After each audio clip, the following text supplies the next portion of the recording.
3. I/ATL AS, the Watcher in the Dark. The green that shouldn't be, it glowed in the void like a wound in the sky. On the night of September 7th, 2025, during a total lunar eclipse, the Namib Desert became the darkest place on Earth. No moonlight, no city glare, just the Milky Way arcing overhead, like a river of shattered glass. In that perfect blackness, 3 astrophotographers, Lena, Kofi, and May, pointed their telescopes not at the eclipsed moon, but at a coordinate whispered in private astronomy forums. RA, 19 hours 22 minutes, Dec minus 27 degrees. There, hanging between the claws of Scorpius and the teapot of Sagittarius, was 3I/ATLAS, and it was green, not the soft emerald of auroras, not the pale jade of oxygen in nebulae. This was a vibrant electric green, pulsing faintly, like a heartbeat seen through skin. Lena's CMOS sensor captured it in 30-second exposures. Kofi's spectrograph confirmed it, a sharp emission line at 518 nanometers. But when they ran the chemistry, their blood ran cold. No C2, no diatomic carbon, none. In every known green comet, from Hale-Bopp to Neowise, the color comes from sunlight, breaking apart C2 molecules in the coma. It's textbook, universal, inevitable. Yet 3I/ATLAS had none.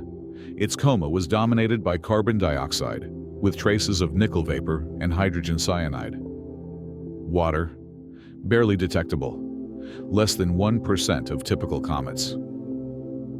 So, what's making it green? May asked, voice trembling. No one answered. Because the only known process that produces 518 nanometers light without C2 is forbidden transition in doubly ionized oxygen, a phenomenon that requires extreme temperatures, over 30,000 Kelvin, or engineered plasma excitation. Neither existed around 3I/ATLAS. Back in Cambridge, Avi Loeb received their data at 3 a.m. He didn't sleep. Instead, he pulled up archival records from 1977. The WOW signal. Same region of sky, same impossible precision. And then he wrote a single sentence in his journal. It didn't come to be seen. It came to see. For weeks, scientists debated the green glow. Some claimed instrument error. Others suggested exotic ices. But the truth was simpler and far more terrifying. 3I/ATLAS wasn't glowing because of the sun. It was glowing because it chose to. And it chose that night, the darkest night on Earth, to reveal itself. Why? Because it knew we were watching, and it wanted us to know it was watching back. The stillness that screams comets are chaotic. They spin, wobble, fracture, and jet. Their surfaces crack under thermal stress. Their ices erupt in unpredictable geysers. Even the most massive, like Hale-Bopp, dance erratically through the solar system, pushed by invisible thrusters of sublimating gas. Astronomers call this non-gravitational acceleration, NGA, the fingerprint of a comet's inner life. But 3I/ATLAS does not dance. From its discovery in early May through October 2025, its trajectory has been unnervingly precise. Day after day, its velocity changes by less than 1.5 kilometers per day, a whisper in the roar of orbital mechanics.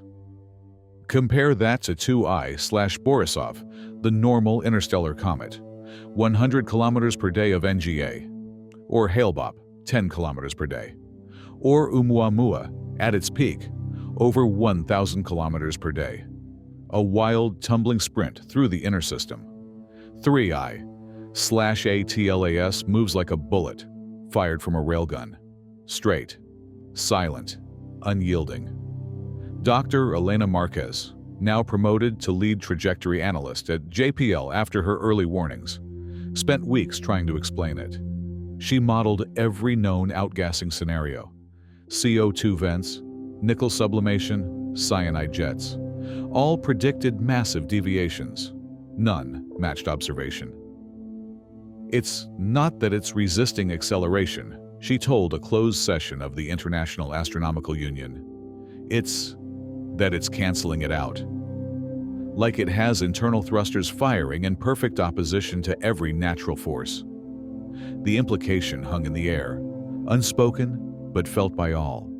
Guidance, control, intent. But the most chilling insight came not from data, but from silence. On October 12th, during a routine calibration of the Deep Space Network's DSS-14 antenna, engineers noticed something odd. Every time they pointed the dish near 3I/AT, LAS's predicted position, background noise dropped by 0.7 decibels, a statistically impossible dip. It's like the object is absorbing radio waves, said Dr. Rajiv Mehta. Not reflecting, not scattering, absorbing, as if it's listening.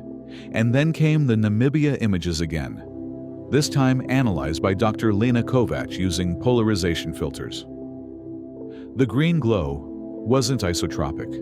It was directional, focused, like a lighthouse beam sweeping across the solar system, and pausing just for a moment on Earth. We assumed it was passive, Loeb said in a Harvard colloquium, his voice low. But what if it's not a messenger? What if it's a sensor? A probe sent not to deliver a message, but to gather data. On our atmosphere, our radio emissions are biological signatures. He paused, letting the horror sink in. And what if it's been doing that since 1977? The wow signal wasn't a hello. It was a ping. And now, 48 years later, the probe had arrived to collect the response. The metal that shouldn't boil.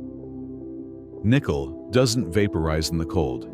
At 209 million kilometers from the Sun, beyond the orbit of Mars, the temperature in space hovers around minus 150 degrees Celsius.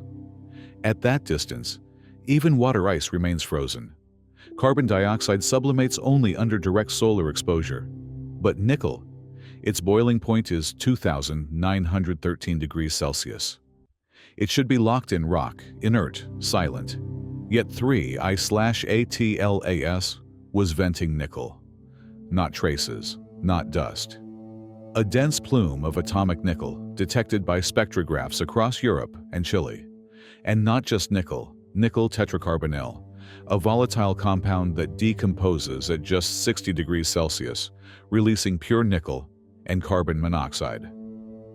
That's an industrial process, said Dr. Elias Grant, his hands shaking as he showed the spectral lines to his Caltech team.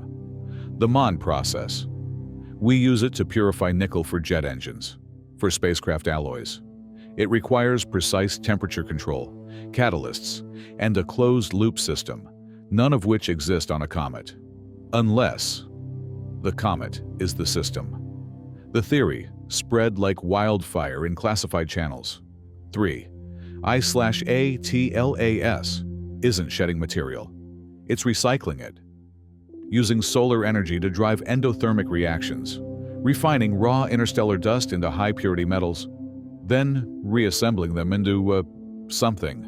But why?